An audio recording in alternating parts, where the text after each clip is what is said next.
morning all. You Surendra, working as a assistant professor in K. Ramakrishnan College of Engineering and also research consultant in development communication. Today we are going to see on the topic of antenna aspects on biological applications. Which is audible? Not audible. So voice is breaking. Sound is breaking.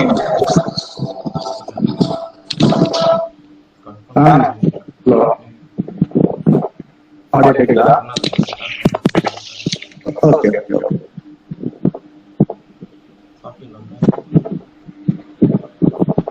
And these are the contents of today's topic.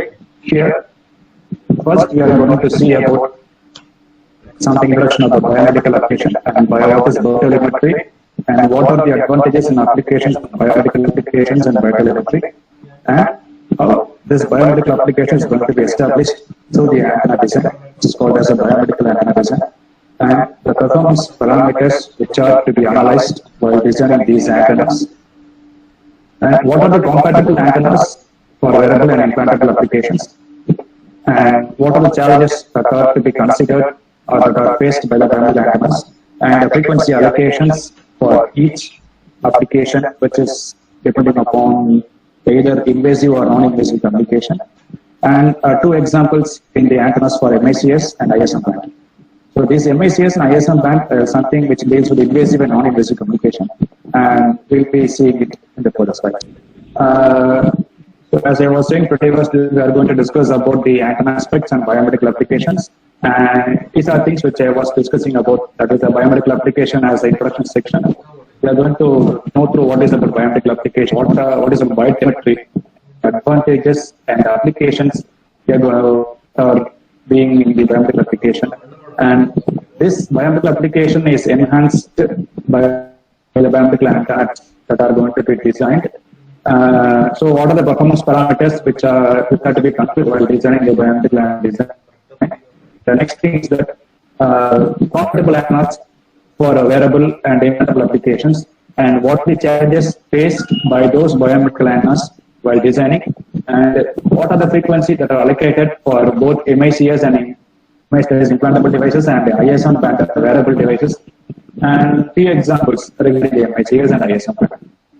So what is our main motto is that we are going to develop antennas for body-centric communication. That is, and moreover, there are many researches which are done by many researchers in the developing antennas for body-centric communication.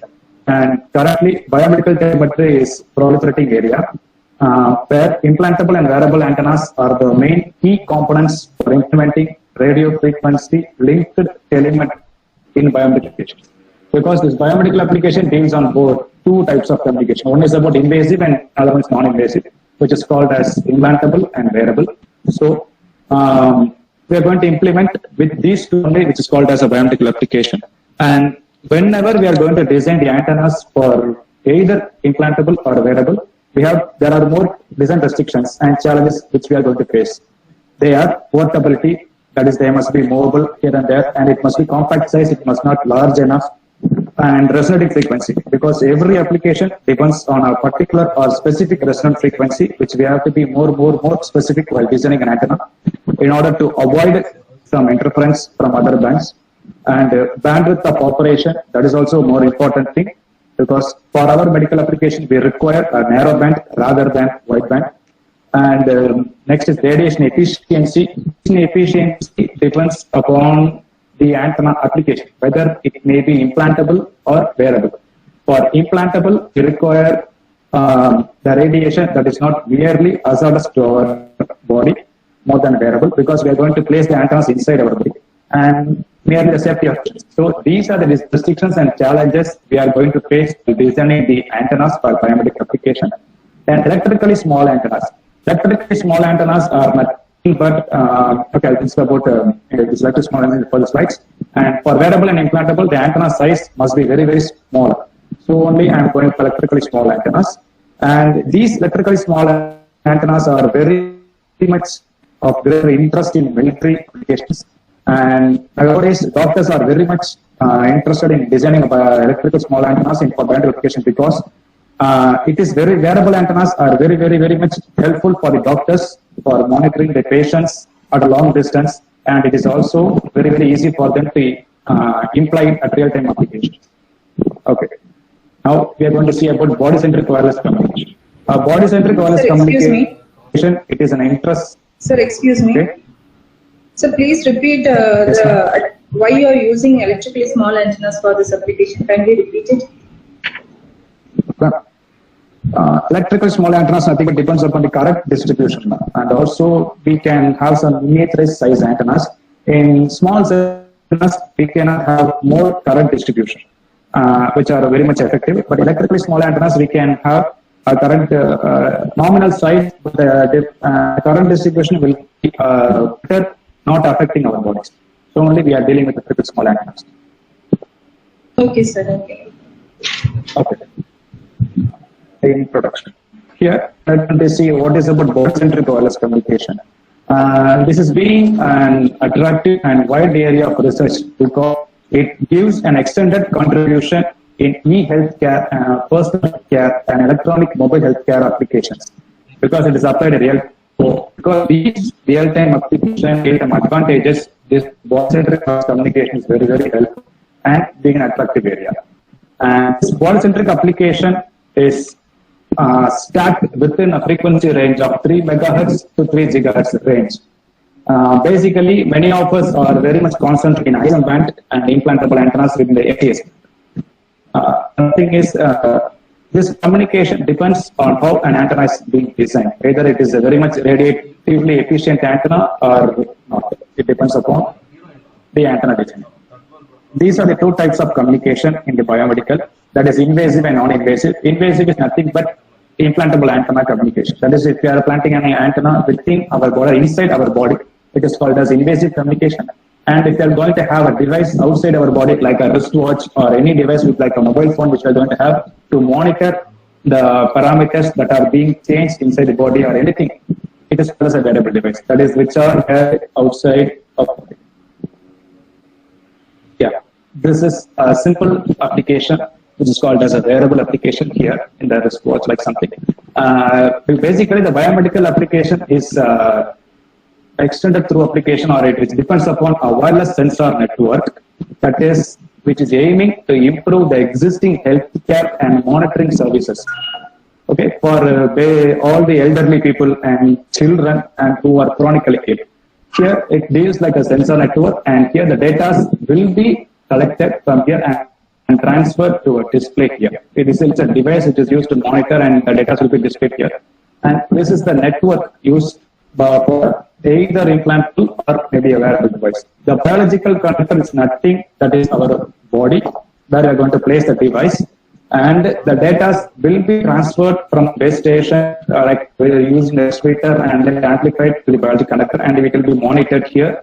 And then the data will be collected, and it will be amplified, and the data will be decoded, and at the receiver side, and the information will be collected.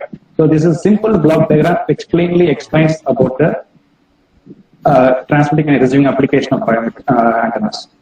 Here, everywhere we should be grounded, the circuits must be grounded perfectly, which forms a closed loop for creating the circulation of currents. So here we are creating a closed loop.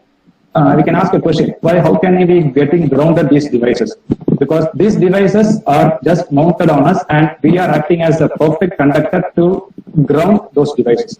So the signals will pass through us, and it will be grounded, and we are acting as a ground connection between the device and the ground. And this is a simple human implantable device where it is planted inside, and the communication between the base station, or either it can be done with the base station and the body. So the wearable and implantable devices are capable of either transmitting and receiving information from the base station or to the base station. Here, mainly the biomedical application, have to think about the microwave signal penetration, because the signals are to be penetrated inside the body to monitor. So this microwave penetration of radiation inside the body becomes a crucial factor for medical diagnosis. Okay, and this microwave penetration is highly dependent upon the dielectric properties of the human tissues and dispersive properties of the same. And depending upon these two only, the efficiency of this radiator design is decided. So basically, we have to consider only about the dispersive and electric properties of the tissue before designing a microwave radiator, and then the microwave devices which are used for medical diagnosis mainly gain popularity because they are low cost and time efficient. Because whenever we are just keeping it in our body, we have to get the data. So the time efficient, we are having more time is not lost here. And whereas the medical diagnosis of the human body mainly depends upon this radiator design, because it acts as a receiving and transmitting antenna. So we have to be very careful while designing this antenna, and also it must be a low cost antenna, and also it must be very, very safer for us. What is biomedical design is nothing but it is the application of engineering principles and design in the field of medicine and biology for healthcare purposes. Here the prominent biomedical applications are like biomedical prosthesis, various diagnostic and therapeutic medical devices are being designed from to micro implants and regenerative tissue growth. Everything can be done with the help of engineering principles, with a combination of both engineering principles and the field of medicine. So it is called as a biomedical engineering. Here we are going to do a lot of things. That is, we can grow the tissues everywhere, and we can plant. It will be helpful for treating the patients, and it can be helpful for monitoring the patient about the glucose rate, heart rate, everything we can be monitoring, and also the heartbeat it also can monitor. So for many purposes, we are using these antennas. What is biotelemetry? This biotelemetry is nothing but it is the application of telemetry in biology, medicine, and other healthcare application. Biotelemetry. It is the biotelemetry is nothing but it is the application of telemetry which is being applied in biology, medicine, and other healthcare purposes, which are used to remotely monitor, diagnose, and treat the patients. Actually, biotelemetry systems are designed for providing healthcare provisions in an enhanced manner, which are manufactured by integrating them either in the garments, that is that dresses which are there, or as a wearable devices separately, like recently we are using some Apple watches and so on. So these were developed for assisting the patients anytime and anywhere by reducing the hospital resources and labor. Because of this main advantage, only doctors are preferring biotelemetry, because the patients can be monitored from any place at any time and from anywhere. So that is a main advantage why the doctors are preferring this biotelemetry. And also it can be used to reduce the labor resources from the hospital. That is a main advantage. And biotelemetry is mainly used for measuring the biological parameters like heartbeat rate, blood pressure, blood flow, blood temperature, sugar content of blood, respiration, amount of blood, blood types, and even the patient condition, whether he is alive or dead. So these can be monitored from a base station from anywhere, that whether the patient may be nearby or somewhere else at a distance. So this is the main advantage of biotelemetry. So for these purposes, mainly doctors are using biotelemetry. And the next, we are going to see how the diagnostic is done. So as I was saying, in the human tissue is a complex one. So microwave penetration of radiation inside the human tissue is merely a crucial factor for medical diagnosis. So this microwave penetration, as I was discussing before, it is highly dependent on the dielectric and dispersive properties of the tissue, and also the efficiency of the microwave radiator, which is being kept near the human tissue.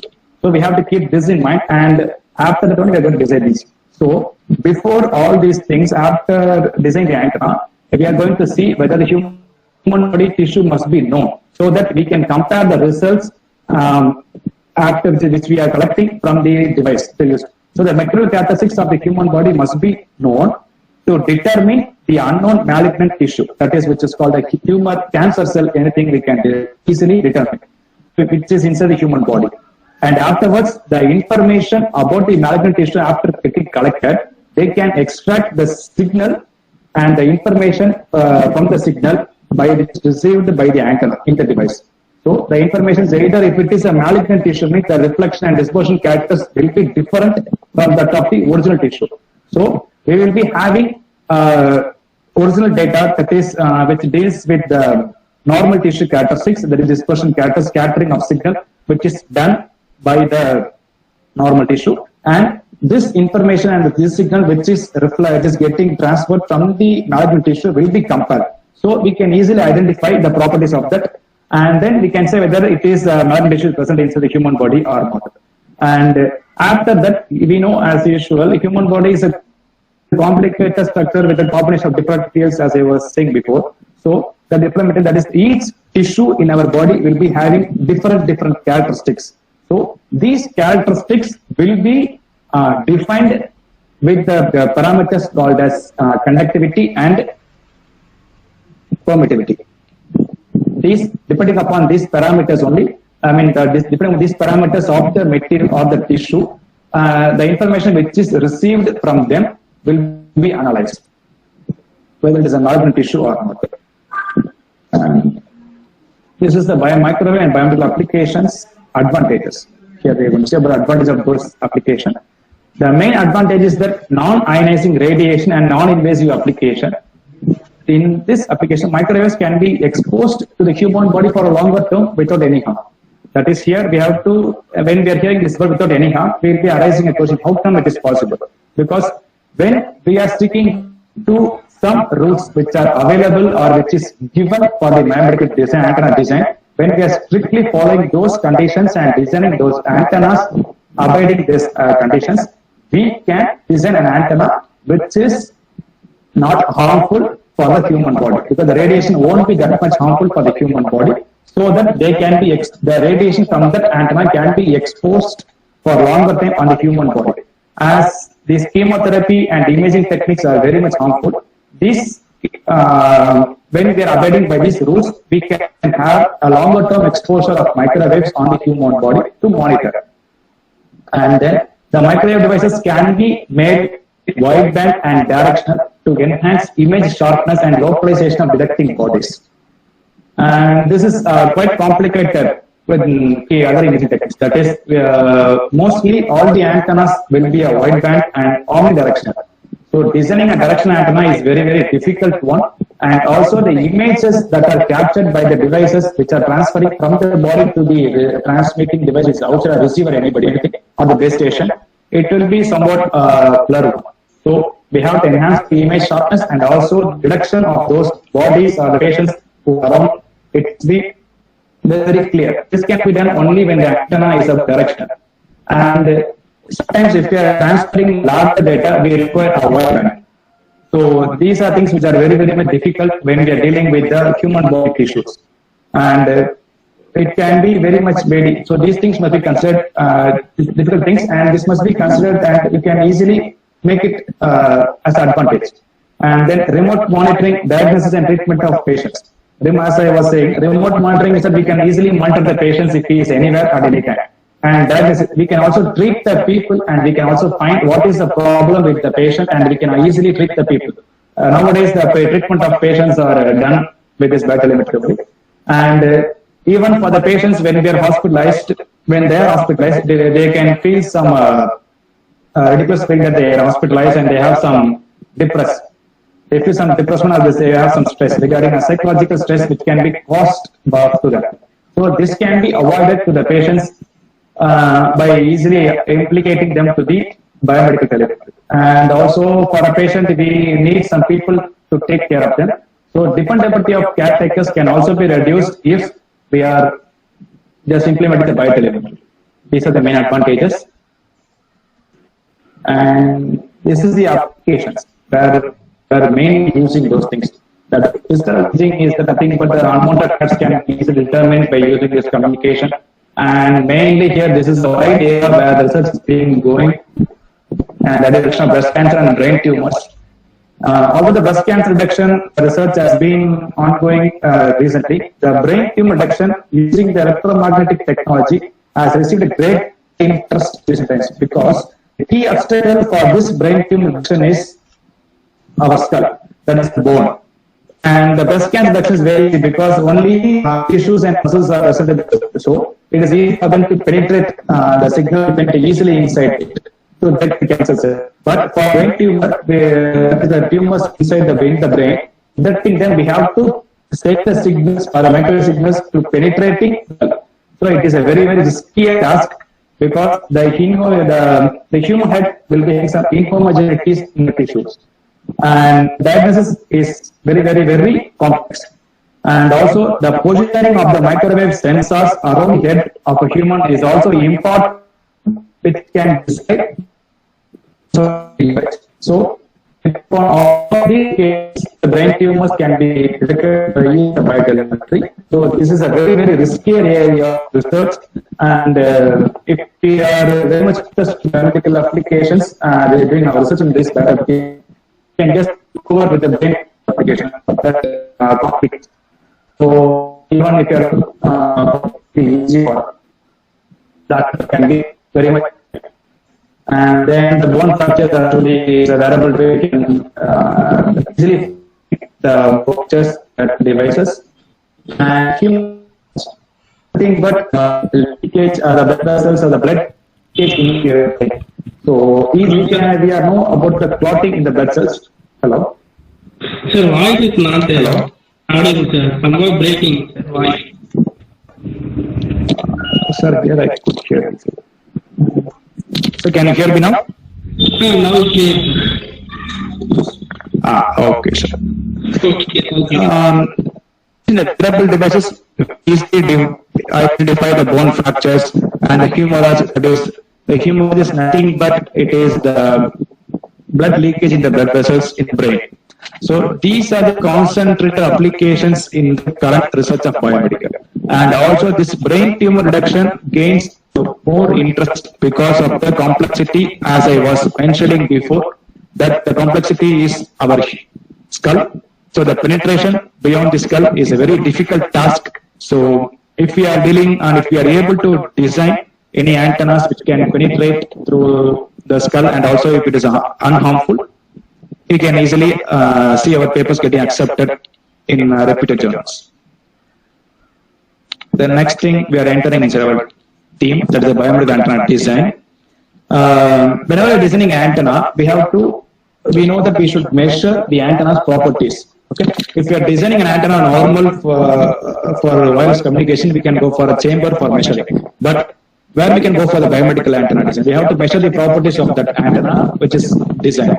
So we cannot keep it as easy on the human as easily. We cannot get a human body to be a subject to test those things. We need some approved permissions from medical council and everything we need. So it is a very difficult one. For that only what we are doing is that mainly before implementing those antennas, while we are simulating, we have to check whether the antennas are able to comply with the conditions, whether it can be applicable to that particular tissue or what we have to check. So what we have to go with a human phantom model, that is a duplicated model which is available in all the simulators, which can be designed accordingly in the simulators, and then the antennas can be placed either near or on the human body phantom model. So this phantom model is available in all the simulators where biomedical applications are supported.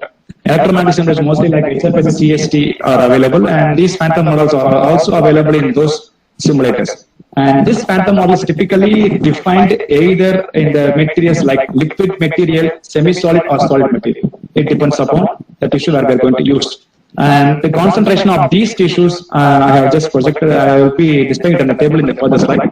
And the next thing is that the main design parameter which we have to consider while the design this antenna, which is going to be kept near the body, is power penetration and superstate. Power penetration, nothing but as I was saying, microwave signal must be able to penetrate inside the body. And then the superstate. That superstate is nothing but when we are keeping different dielectrics one over the other, it is called as superstate. So here the different dielectrics are nothing but the skin layer and the tissue layer. Okay, so the antenna is going to be placed here, and this is superstate.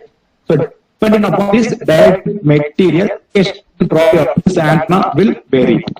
Have to think about those things and we have to design. So this thing design structure biomedical antenna. That is a superstate condition. These are the phantom models are all the simulated. That is, if we are going to monitor our base health condition, we can use construction of this phantom model or this phantom model, and we can keep antenna wherever we require, and then and monitor the patient, the baby, the parameters of which thing we have, and then this is the and also we can monitor the pregnancy of the fetus condition. Well, everything we can monitor by using phantom model. So different are available according to occasion. We choose phantom model and we can place the antennas and then we can monitor. So that this is important factor, because we cannot just an antenna and take it for real time. We first check in the simulator whether it is good for real. So for this checking only, we are using this phantom duplicate the models or duplicate, and we are checking whether all the rules in antenna design. And after that check everything, and after that we are taking the antenna fabricating, and we can. This is tableau which I was saying about. This is the various combinations of materials in the each taken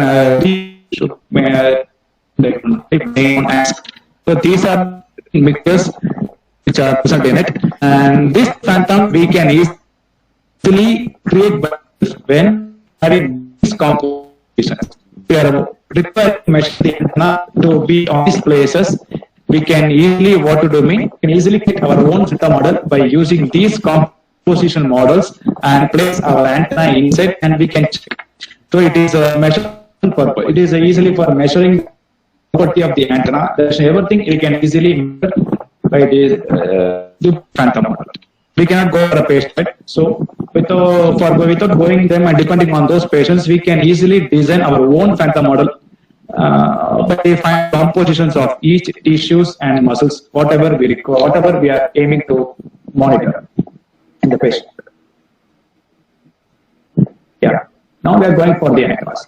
Antennas are it is the main vital component for enabling communication in any wireless system. This we know everybody. And similarly, this is the antenna which is capable of transmitting and receiving electromagnetic waves or radio waves. And basically, antennas are called as a resonating device which can operate relatively over a narrow band of frequencies. For biomedical application, we require only a narrow band of frequencies, because we cannot accept the interference of other signals or other data, whatever it is, we cannot interfere, because this biomedical is very, very sensitive application. So the data must be very, very accurate so that we can easily monitor and diagnose the patient. So we have to abide by that narrow band antenna is required. Similarly, antenna is called a resonating device because for a particular application, the resonance frequency is the deciding component for the antenna, whether it is applicable or suitable for that desired application. If we are going for ISM bandwidth, we require 2.45 gigahertz or 2.4, or if you are going for implantable device, we require about 401, 403 megahertz. These are the resonating frequencies. So accurately at these frequencies, the antenna should resonate. Then only we can say this antenna is suitable for this particular application. If not, we cannot say it is the particular antenna is suitable for that application. So antenna is a resonating device, is given a such name, resonating device for that resonating frequency. And basically this antenna is defined or designed in terms of wavelength. And the types of antennas are, there are 4 types. We can, when we are asking whether types of antenna, we will be saying a dipole antenna, or maybe helical, or we can say is a horn antenna, everything. But these antennas are subdivisions of the main divisions of the antenna. The main divisions are electrically small antennas, resonant antennas, broadband antennas, and aperture antennas. These are the main 4 broad group of subdivisions of the antennas, and the antennas which we are seeing in real time, that is the wire antennas, even a dipole antenna, or short dipole antenna, even a patch antenna, everything are subdivisions of these main 4 broad groups of antennas. Okay. So here the resonant antennas are nothing but the microstrip patch antenna we are dealing with for implantable everything. In applications, the patch antennas are used widely. And the short dipole antenna, as we know, the dimension of the dipole antenna will be very, very less than lambda 10 If it is complying with that content, it is called as a short dipole antenna. And if you are requiring broadband, we can go for the spiral antenna design, helical antenna designs like this one. Because if we have to capture some images in the intestine, or if we want to monitor the stomach or intestine application, we require we have to require lots of images that are captured by the device which is being inserted inside our stomach or intestine. So it has to capture lots of data, it has to transfer more number of images to the base station. So in that application, we require a broadband because only broadbands can accommodate lots of data inside. So for these applications, we can use spiral or helical antennas for transmitting those antennas. And horn antenna, this is the basic type of antenna. After designing these antennas, we have to go for overall better efficiency. That is, this efficiency of an antenna can be decided or depends upon the performance of the microwave radiating element which transmits or receives the scattered signal from the reflecting surfaces. Okay, so and then the antenna can operate either depending on whether it is a wearable or implantable antenna. If it is a wearable antenna, it has to be kept near the human body. The compactness is the optical component. Okay, so it must be very, very compact that it must be carried or it must be swallowed if it is implantable application, so that it will be easy for us to do everything easy kind of things. And maybe if it is should be a good radiator, it must be complied with a better impedance matching. Okay, if it is the matching is done properly, then it can implement a better transmission and reception concept. And then importance of compactness increases dramatically when the antenna is required to operate on the board. Because when we are having larger antenna, we cannot just take a bigger device. So it is very, very compact when we are dealing with a wearable antenna. And the effective radiation towards the desired direction. We cannot keep it an omnidirectional antenna. We require a higher specific depth. So directional pattern or directionality is very much a key component for the antenna. So the directionality must be considered as the main important parameter. So, while keeping all these three parameters in our mind, the overall better efficiency of the whole device can be decided depending upon these three main parameters. That is the compactness and better transmission and reception parameter and high directional parameter. And these three are the main key performance parameters when we are designing an antenna. That is a primary antenna. When we are going for antenna, we are having lots of parameters like return loss and band operating bandwidth, and it will be compatible for near field or far field. But when we are going for the biomedical application, either it is a mobile phone antenna or either if it is a wearable monitoring purpose, we have to comply with these two main parameters, which is called as SAR, EIRP. SAR is nothing but it is a specific absorption test. That is, it defines that a specific tissue radiation which can be accepted or which can be absorbed by a specific tissue. So each every antenna should abide by the condition SAR, which has satisfy all the conditions like 1.6 watts per kilogram of tissue is the acceptable value for a biomedical or anything. If it is a mobile phone antenna, the SAR rate is 1.6 watts, which is badly accepted all over universally. And this is how which can be used to deter SAR. Here, this SAR is a key parameter which can characterize the antenna whether it can be applicable for biomedical application or not. In this formula, E is denotes electrical speed, and M is the mass of the human tissue, and sigma is the conductivity of the tissue. So using this parameter, we can find the specific absorption rate. And then next thing is that EIRP. EIRP is nothing but it defines the radiated energy. The radiated energy can be described in terms of electrical field strength E, measured at some distance from the radiator R, and the effective isotropic radiated power. This power is nothing but the electrical field strength which is measured at a point, at a distance from the transmitter. So this power is called as the effective isotropic radiated power, or simply we can also call it as effective radiated power. this electrical field strength is the most precise way of describing the actual RF energy at a point in space. Okay, and this RF energy will be decreasing with the increasing distance from the transmitting antenna. So we have to think about the limitations, that is the distance not very much far, so that cannot the power will not be reduced. So we have to think upon those things, and then this EARP can be measured or calculated in using these two formulas.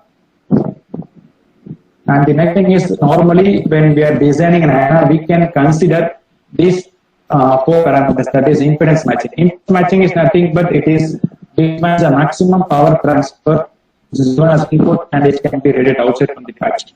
And highly directionality. Every antenna, wherever we know, we can see only unidirectional antennas, but directional antennas is a difficult task to design.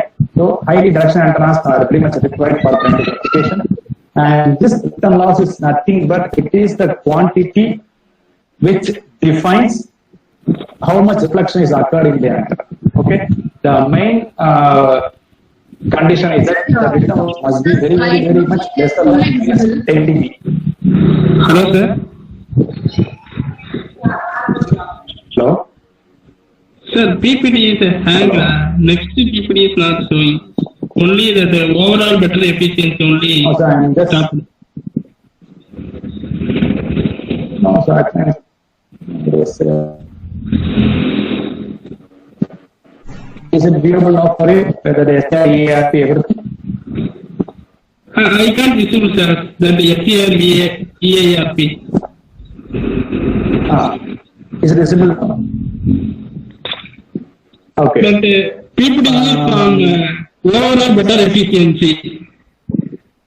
And the PPT slide only. Can you see the SIR EARP now? No, sir. PPT Can you see the is SIR EARP? That's it, sir.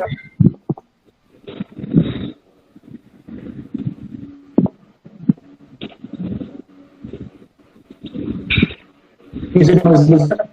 No, sir. It is not visible.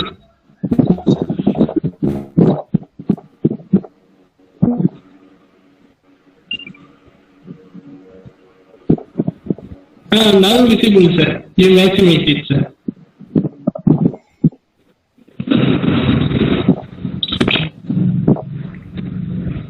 Now? Now okay, sir. Okay. Can you see the SIR EARP? Hello? Hello, sir. Sir, you are speaking all the time of 5 to 10 minutes. Your voice is getting breaking, sir. I don't know what is it. Actually, I'm having a full network cover and also I'm sitting outside. So it can be the tower, can be easily, I can get it. I'm having full tower. Are you getting any signals? Please check your internet compatibility. I'm having full tower.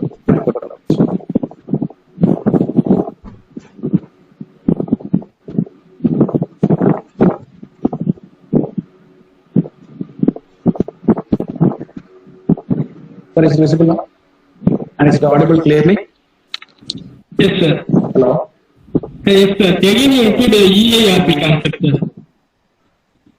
EARP, okay. Yes, sir. EARP is nothing but it is an effective isotropic radiated power. Okay. This parameter is nothing but the radiated energy can be described as we know in terms of electrical field strength. So depending that the electrical field strength is measured at some distance from the radiator. Okay. So that is the point which we are going to keep the receiver. So we have to think about those points. That is, whether radiated energy can be measured at a particular point in free space or somewhere. So measure of that power is called as a effective isotropic radiated power, and it can be calculated using these two formulas which are displayed here. Okay. The capital E represents the electrical field strength, and R represents the distance between the transmitter and the location of the receiver, anything. And this electrical field strength is an easier way to describe the actual RF energy present at a point in space. So only we are always describing radiation in terms of electrical field, and this RF energy will be decreasing with the increasing distance from the transmitting antenna. Okay. And this EARP is the measure of radiated energy at a point in the space. And using these two formulas, that is the 4-pi atmosphere spherical quantity, electrical field strength, and radiated distance between the transmitter and the point of receiver, we can measure the EARP, or also we can use this formula, that is transmitted power, that loss and everything, and path loss and the antenna gain. With these things, we can measure the EARP.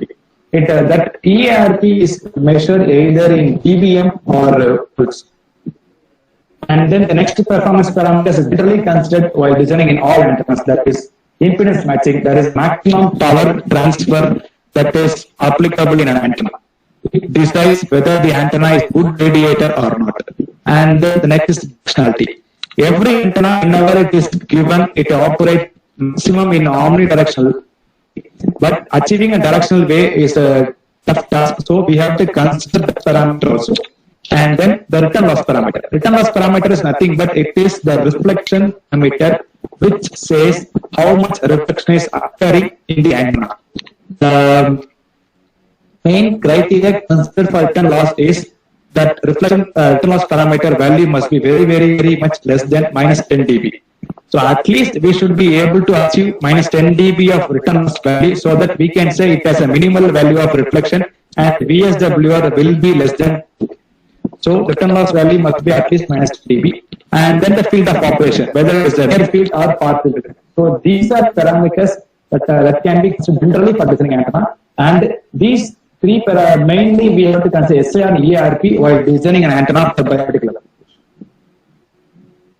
And the antennas that are compatible for wearable and implantable antennas are mainly patch antennas we can go. So while designing these patch antennas, we have to really think about the increased microwave penetration inside the human body. That is the main first point. And then also it must be very compact that can provide increased penetration inside the body and also a directional nature. So by depending upon these points only, we have to design a patch or any antennas that will be used for the application. And these are some of the 5 factors which are the main objectives, which will be as main objectives, which I was saying shortly. That is improvement of microwave penetration. The antennas must be capable of, so the microwave penetration inside the human body increase by considering the inhomogeneity characteristics of multiple tissues. So we cannot say all tissues will be homogeneous in nature in our body. So it depends upon each part, and the homogeneous nature also varies in each part of our body. So depending upon that characteristic, the microwave penetration will also vary. So we have to consider that point. And next is the antenna development. So the development of antennas with increased front-to-back ratio or narrowband and wideband biometrical applications for efficient diagnostic system. That is FBI is nothing but that the main concentration must be either that always will be in the front side. So that front-to-back ratio must be reduced so that we can easily achieve the narrowband and somewhere we require wideband biometrical application. So that antenna must be capable of providing the front-to-back ratio in a minimized, in a increased level, and also it should be capable of narrowband and wideband operation depending upon the application.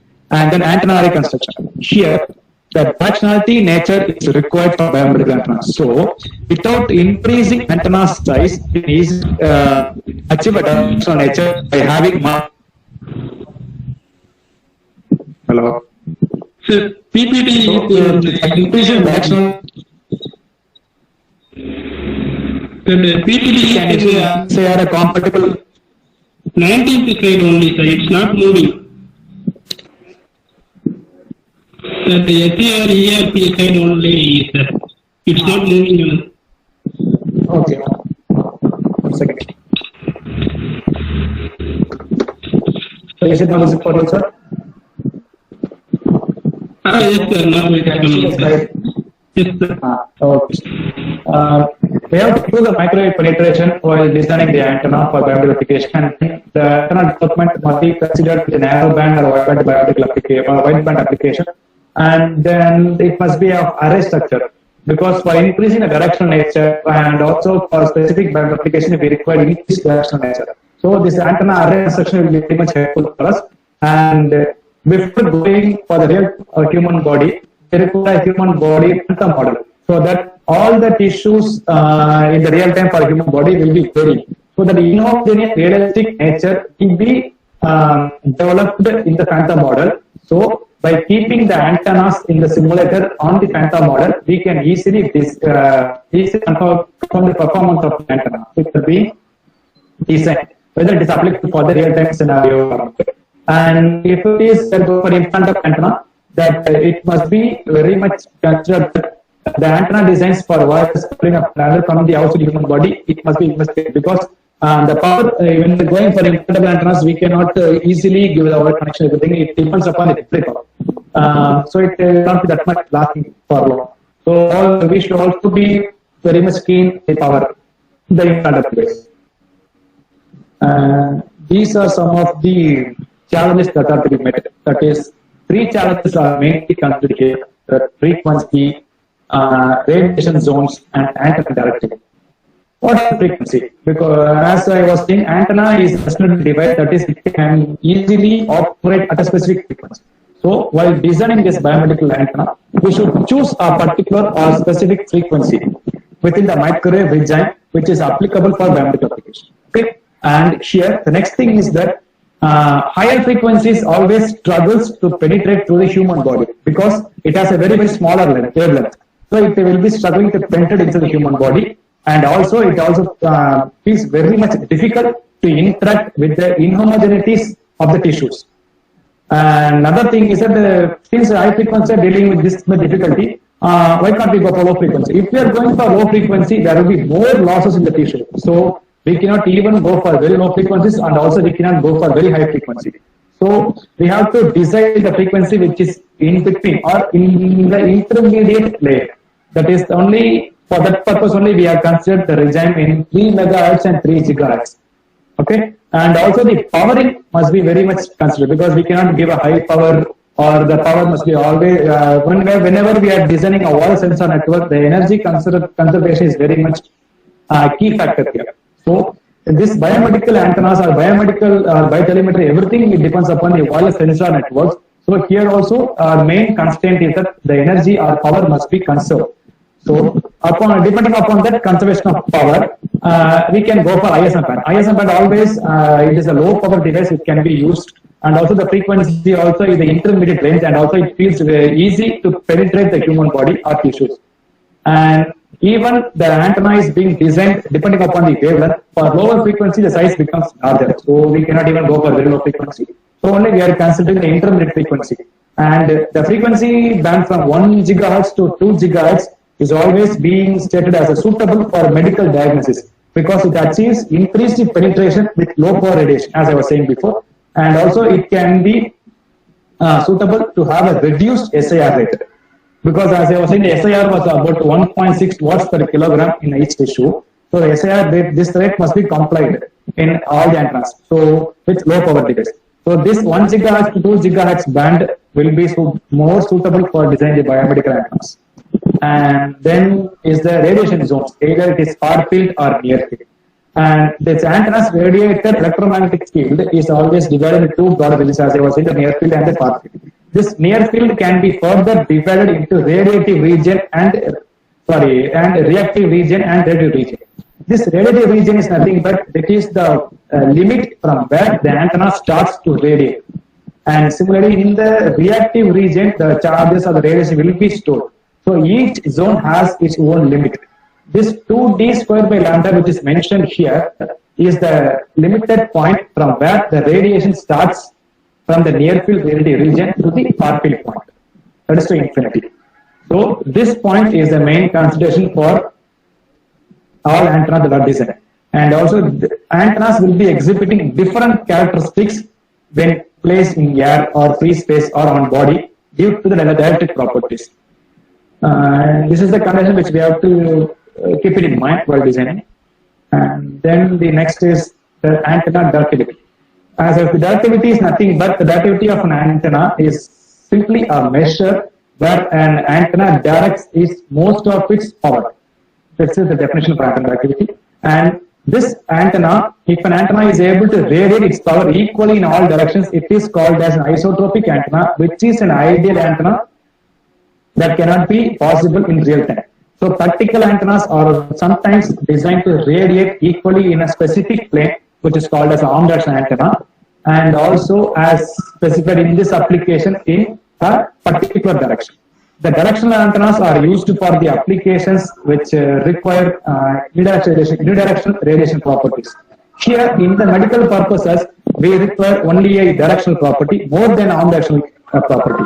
So, for medical purposes, we can either use the omni and directional pattern, but mainly the devices which are kept inside the implantable, which are kept inside the body, it will be highly directional so that the data can be transferred from inside the body to the device which is kept outside our body. Okay. So directional pattern is mainly required. The directional antenna can aim radiation towards the target where the biomedical entity is. Okay. And also this directional antenna or device will be having an enhanced system performance because more gain will be obtained in a directional antenna than an omnidirectional antenna. For that purpose only we are going for directional antennas. And these are some of the applications where we are using the biomedical entities. That is MICS, which we can elaborate as Medical Implant Communication System. This MICS band will be operating in the 401 to 406 megahertz band, which is having a band of 500 kilohertz. This band is a very low frequency band where it can be used in the implantable devices. And the next biomedical frequency is that implantable medical devices or body-worn devices. These are the frequencies which are to be used while designing an antenna for this application. And here everything we can see for the body-worn devices or implantable devices, we can see all the frequencies will be having a narrow bandwidth. So from this it is evident that we have to go with the narrowband device for the efficient microwave penetrating device.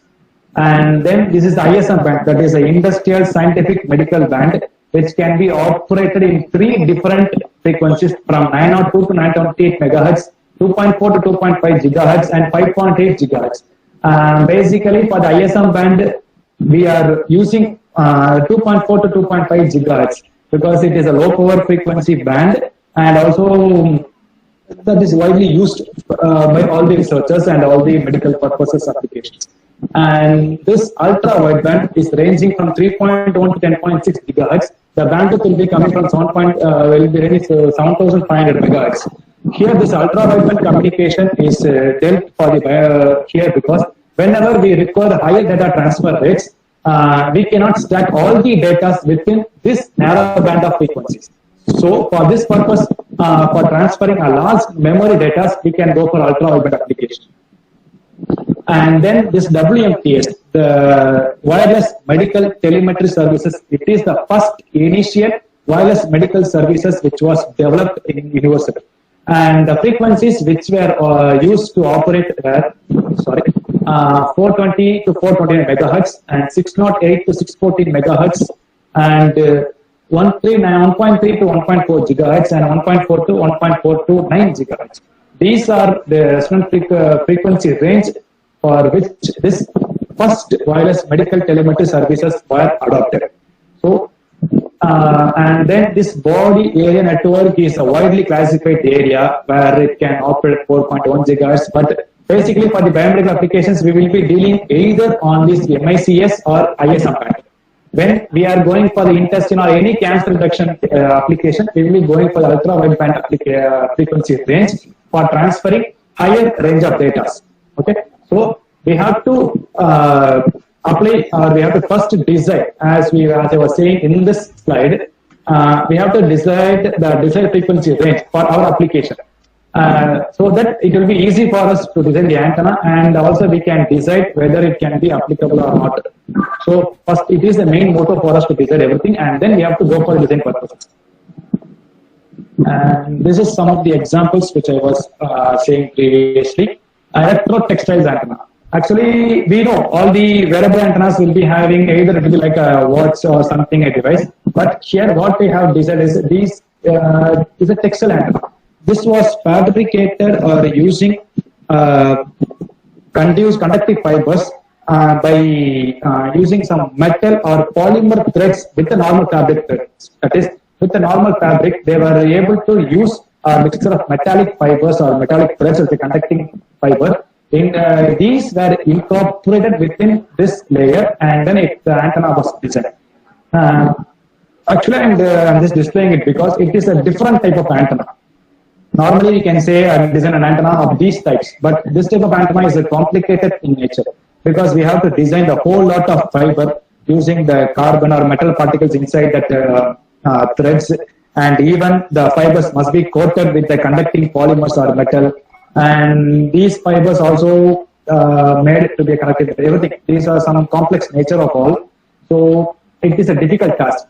So I just thought of displaying it before you. This textile antenna was found to operate at the ISM band at 2.45 gigahertz, and it was fabricated. This antenna was fabricated on the substrate as Rogers duroid, and it is a superset because this antenna was done with a Rogers substrate, and it is kept on a fabric material. So we are using two types of substrates, and so it is called a superset.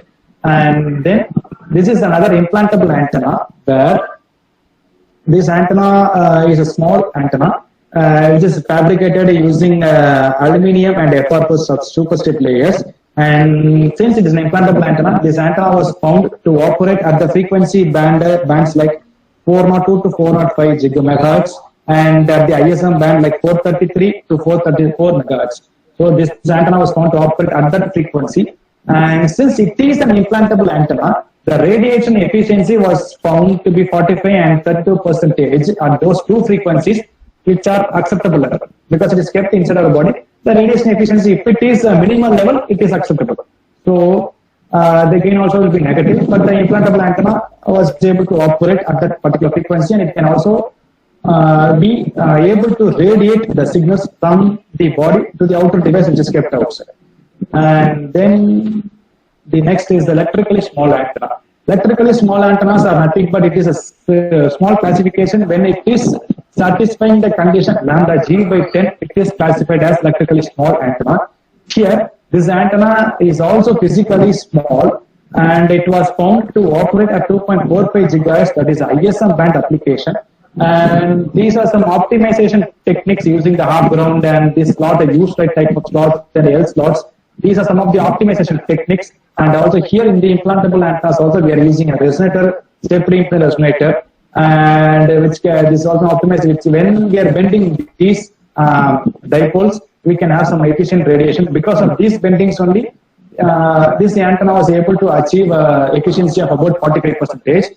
And similarly here in this electrical small antenna, because of this introduction of slots and this technique of half-ground technique, this antenna was able to radiate a better frequency of 2.45 gigahertz at a gain of 1.5 dBA. So we have to know that when the antenna is very, very small, we cannot say we can achieve easily that much gain.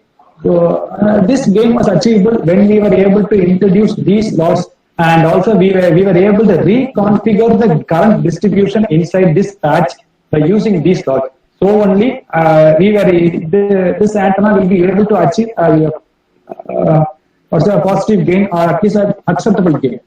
So it doesn't mean that by seeing the formula, that is 4 pi AE by lambda square in the gain formula for antenna, we cannot say we can go for higher size of antenna, because here in this application we require only minimal sized antennas. So what we should see is that when the size of the antenna is reduced, the gain will automatically reduce. So we have to enhance the radiation efficiency. So for that we will be going for lots of techniques like introducing these slots and half-ground techniques and so on.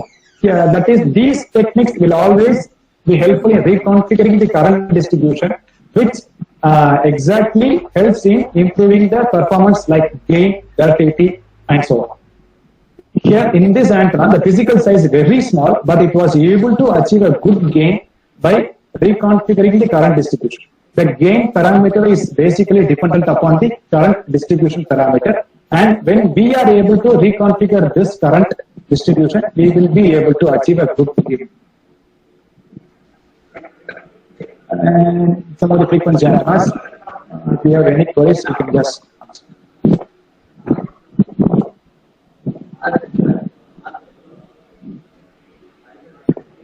Hello, sir. Sir?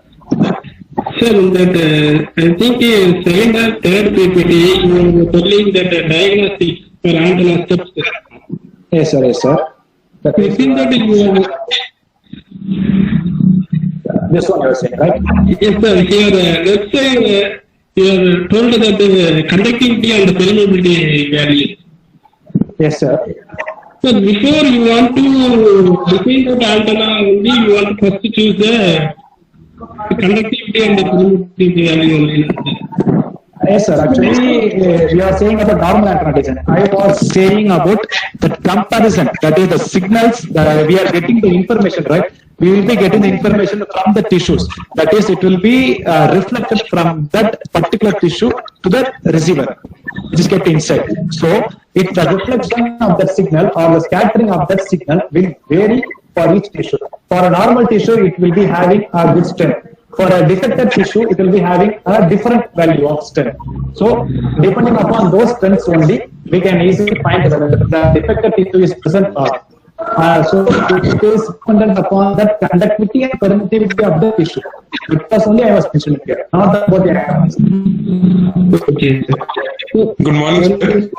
What about the electric and magnetic fields of the wearable antennas? Will it affect the human tissues? It is- Yes, sir. It is in which mode? EM or TM mode? It depends upon the antenna design, sir, because the feeding structure, when the feed distribution is on the antenna, it varies, the modes will vary. If you are using a patch antenna, we will be having the operating mode as transverse magnetic, that is TM mode. And also, it depends upon the electrical field distribution, right? So that depending upon that distribution, you are calculating the modes. So it varies. We cannot say it. We can say it as TM mode, but the mode numbers will vary. Actually, what we have studied is only TM mode is used in wearable antennas. It is right. Yes, sir. Because we are using patch antennas inside now. So for all those things, the TM, the operating dominant mode for the patch antenna is TM. So for the antennas, defaultly we are using patch antennas. So it's considered transverse magnetic. Okay, so thank you. Hello, sir. Hello. Hello. Hello. Yes, ma'am. Sir, in CST we have a human antenna model for mobile device. Yes, ma'am. They had designed. Hello. Ma'am, yes, ma'am. I could hear, ma'am. Yes. So in CST we have a human phantom model for mobile communication. So these are tractile antenna we want to fit in at a mobile, but the size of my antenna is 30 x 30. So how can I place my antenna in my device? You are asking that where the antenna is compatible for mobile or Sir, this ready-made phantom models are available in CST. yes, ma'am. But how to You can just place to the head model, ma'am. Sir, but they have provided a mobile device in that we have to place. So what is the procedure? Yes. How can we replace that? Actually, it should be integrated on CSD. We will discuss that. I can show it on some later. Explain to you later. Just personally contact. Okay. Okay, sir. Hello, sir. Hello. Hello, sir. Hello. Yes, I could hear, sir. Sir, you told for biomedicals narrow band frequency. Yes, sir. Sir, but we are designing one antenna for implantable cases. Wideband only suitable only, na sir. Why? Because means you are simulating means it will go in some other ways. You are measuring means you want to go to in some other frequencies, not the exact frequencies. Sir, I could. Sir, please repeat your question, sir. Hello, sir. For implantable cases, Okay. sir, for bandwidth is wideband only is better only, na sir. Yes, sir. If we are dealing with actually wideband and narrowband, how we are classifying, sir? This depends upon the fractional bandwidth, right? So the fractional bandwidth on there, we are classifying the wideband bandwidth. But here, as you are asking in your case, for implantable antenna applications, that it should be able to capture the images. So wideband is required. But for some applications, inside the implantable itself, we can have with narrowband, because it doesn't require that much large bandwidth for incorporating all the informations. So that was only I was saying previously. When we are going for the monitoring purpose of intestine, that cancer tissues inside, that intestine is a large structure, right? That the antenna the device must be able to travel all over the stomach and all over intestine. So it will be when we require more clear image, that is the pixels of the image. When it is increased, that memory rate also will increase defaultly. So for transferring those types of information, we require wideband. And if it is a simple application, we can go for narrowband. So only I was saying this, the narrowband and wideband will be decided only depending upon the application where we are going to use it. Okay. Sir, one more thing. Okay. Sir, we are implantable antenna, we are using battery. It is very minimum power. Yes, sir. So which battery is well suited for implantable cases? Hello, sir. Which battery is well suited for implantable antenna? So normal battery system is. I think lithium battery only it will consume very low power. I think I have that small doubt on that. Hello? Voice is breaking. Can you please repeat, sir? Voice is breaking. Hello, sir? Sir, please repeat it, sir. Sir, for implantable antenna cases, which battery is well suited for power reduction, sir? We are using the minimum power for implantable cases. Yes, sir. I am asking which battery is well suited. Having so many batteries. All the batteries, I think, are designed with normal things, right? I'm looking over with the implantable antennas. I will check and let you know, sir. Sure. Okay. Sir, one more thing. Sorry, sir. Sorry for that. Yeah, sure. Sir, Not a problem, sir. Just for implantable antenna design, you are taking that direct. Some papers are taken that Roger substrate, sir. After you are adding that quantum gel model, that alumni or ceramic coating is putting on that. Part of that. sir, excuse me, sir. It's breaking. Please repeat again. Roger substrate. Sir, for implantable antenna design. Okay. Some papers are used that Roger substrate. Okay, sir. After that, you are coating that aluminum or ceramic substrate. Okay. But in the some paper, directly you are taking that aluminum or ceramic substrate. Which one is come better result, sir? Sir, actually, whenever electric constants is improving, we can easily find the improved radiation properties, sir. But everything is dependent only on how much we are going to spend. Okay. So if I want to fabricate a minimal level cost, it must be very, very much cheap rate, means we can go for FR4. And also I can get a better performance through that. And Rogers, if you are going in, it will be costlier one. And if I'm going for RT Duroid, so it will be a costlier one. So on. We can, depending upon the electric constant and the rates which we require, we can go on, sir.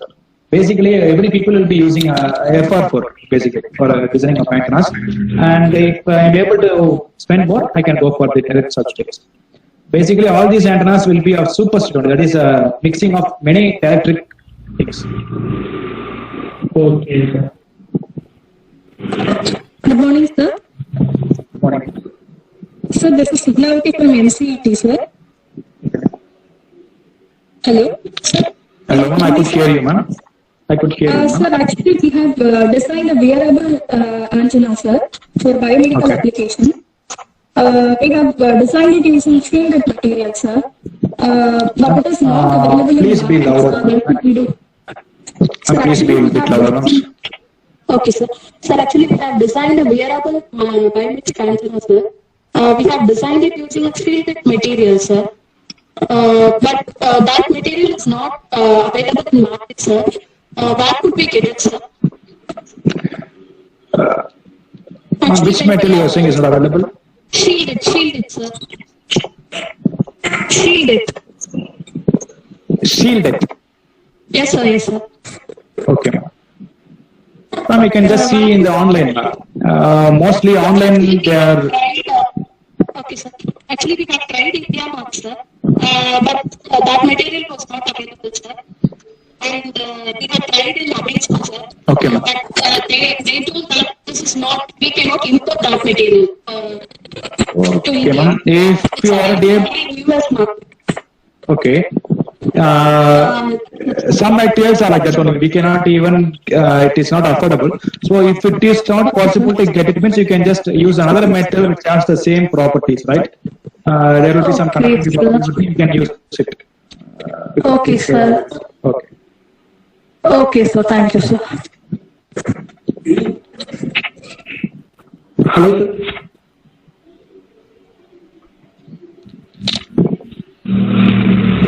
Hello. Hello, sir. Hello, sir. Sir, which feeding technique is very important for biomedical applications, sir? Sir, I couldn't get you. Sir, which feeding technique? CPW or microstrip feed line? Why? Sir, Because both of them have distinct, unique features, sir. CPW or microchip, both of them has their unique features. It depends how, what, and what we are going to use. Because if it is a microstrip, if we are using, you can get a microstrip antenna, you can easily arrive at more directional thing. And if it is CPW, you will be getting into omni patterns. And in CPW, there are also structures which are cavity-backed CPW where you can get a directional pattern. So basically, it doesn't depend upon the transmission line. Everything has its unique piece. It depends upon how we are going to use it. That's all. It does mean that CPW is best or microstrip is best. what means that the microstrip you have to put the top on the bar plane competing layer. Bar is the but the CPW is the only one not in that self top layer only radiate. Bottom it is whole radiate. That's what I am asking, sir. In biomedical, you want to implement means only one side radiating means it's very that's what I said. So how you are saying it won't really is explained. One radiate. When you have gradients in both the giving supplies, so for CPW, you will get 8. If you are just CPW studying 2-dimensional, omnidirectional, bidirectional pattern. Yes, that CPW link, the bidirectional can read in both the direction. Or if it is, what to say, if it's further going at the backside, it can easily made to radiate in the single direction pattern. So can you get me what I'm saying? Yes, sir. Because CPW doesn't. Because every transmission line is simply a conductor where it can just radiate in all the directions. Either if we are using a reflector, that is a microstrip antenna is nothing but a simple conducting plane which is having a reflecting plane at the backside. So only it is able to radiate a directional pattern, or it can be radiated at a specific direction where we require easily. And some other transmission lines, whatever we are using, even if you are, as you say, CPW, we are not having a reflector plane at the bottom side. So it radiates in both directions. So I am able to get a bidirectional pattern. Even if a reflector plane is kept at the backside of the radiating plane, I can have a minimal level of side lobe. So in that case, I have to reduce side lobe level also. Okay. Okay, thank you, sir. Okay, sir. Hello, sir. Hello? Hello. Hello, I could hear you. Can you hear me? So can you please tell me something about effect of cross polarization on the performance of an Of course.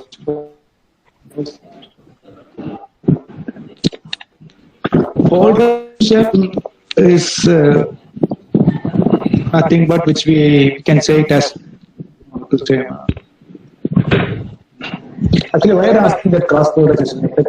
That big part. So actually, I'm looking at the art in the field of fractal antennas. Hello. I couldn't hear you. I couldn't hear you. Can you hear me now? Antennas for IoT. Can you hear me now? Yes, sir. Okay. So I'm working in the Yes, field ma'am. of applications. So I wanted to Okay. know what is the design selection of the application and what is the impact of cross in that particular application. Now, when we are using cross polarization, means that is if cross polarization can be achieved only if you are having two types of antennas, right? If you are keeping it perpendicular to one another, that field may be cancelled at a particular place. So it will give rise to TEM mode. I think it can go on. That much effect is not available. We can say at decide direct radiation we can get. That's it. It doesn't mean so. It not that much greater effect. It doesn't have. You can say it as a different level, different stream. That's all. That much effect is not produced using cross polarization because it might be affecting at a particular direction. It can cancel because when we are having cross pole is nothing but the two polarization will be perpendicular to each other, right? So if they are perpendicular to each other, it may be easily cancelled out. Okay. So I have one more question. Radiations, we don't know. Okay. Hello. So I have one more question. Yes, So ma'am. what is standard thickness of metal layer? Because in the market we get FR4 substrate on which the metal layer has some specific thickness, and in different softwares we have option to set that metal thickness. So what is the standard thickness of metal layer? We can go with 0.01 or 0.05. It is because it's simply plus mounted, so we cannot say the thickness of it. It generally will be having 0.01 will be common thing. It depends upon how the efficiency we require. You can also have it as 0.5. There is no specific thickness or the standard ones. It only depends on how we are going to design. That's all. So It is simply like a copper sheet. Does it affect the performance of antenna? If we take Yes, ma'am. some 0.0 thickness in simulation, and if Yes, ma'am. the FR4 substrate has some other thickness, will it affect the performance of antenna? Sure, ma'am, it will affect because we are going to keep another layer with a particular thickness. When we are increasing the thickness of a substrate or anything, the radiation or gain will be increased. Default. You can have the reference in Balani's also. In that book, it has been discussed. Whenever we are increasing the height of the antenna, we can have more radiation efficiency and also more gain. So, as you are asking the question, if I am increasing the thickness, as usually it has some effect. So, whatever we are just modifying the antenna design, accordingly we will be having the effects. Okay, sir. Sir, I'm searching for RT-derived substrate. So where can I get that? Because online I'm searched on many websites. I'm not able to get that. It's So can available in you Bangalore please, and Chennai, ma'am. It is available. Recently also we got it. You're right. Okay. Okay, I will just mail to the head office because we are using some substrate and they will be letting you know. Okay. So sir, please provide your email ID. If we have some query, we will contact you. Yes, yes. Okay, thank you, sir. Thank you, sir. Okay.